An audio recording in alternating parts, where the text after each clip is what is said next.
Hi, I'm Billy Thompson, I'm trans, and I'm a software developer.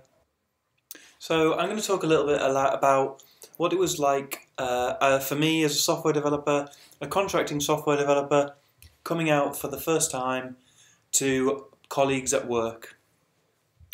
Now when I transitioned at the Home Office, which is a UK government body.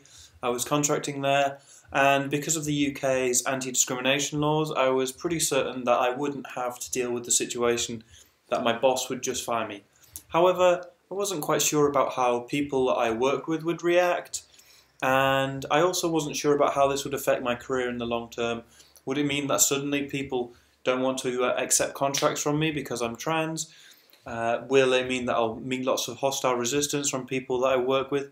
And will it mean generally that I cannot live a normal, happy, productive life? Because the number of people who do very much suffer because they're trans and because of dealing with people who don't accept them for who they are is very, very high. So these are real fears with real potential for happening.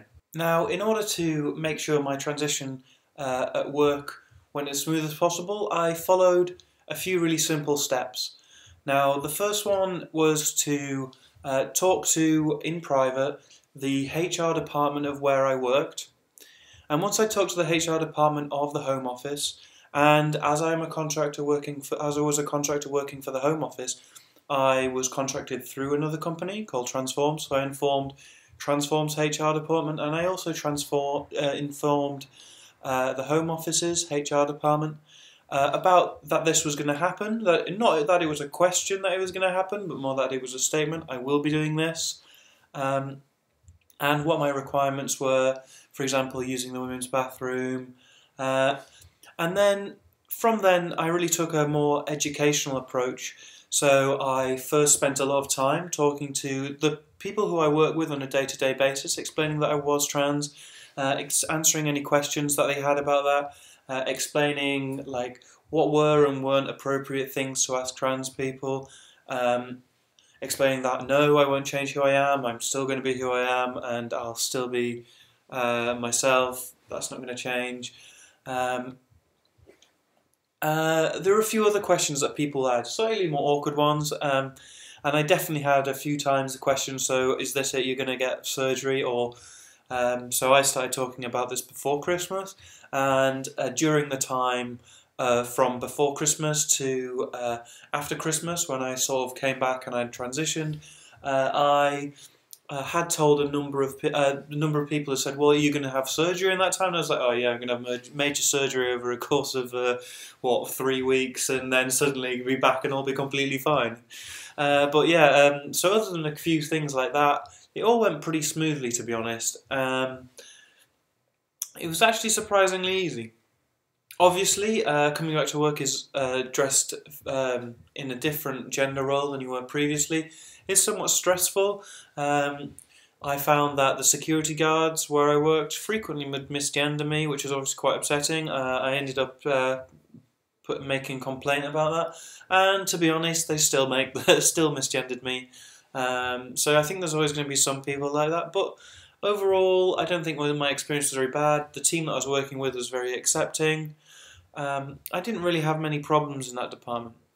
However, that's not to say it was all sunshine and roses.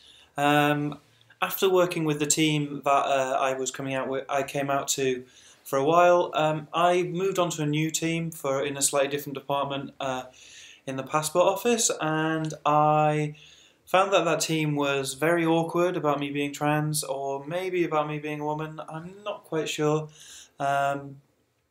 And ultimately, I would find that my ideas would be repeated in meetings, in almost exactly the same phrases that I'd stated them a few moments earlier, and that when I stated them, they would come back with like very little reaction.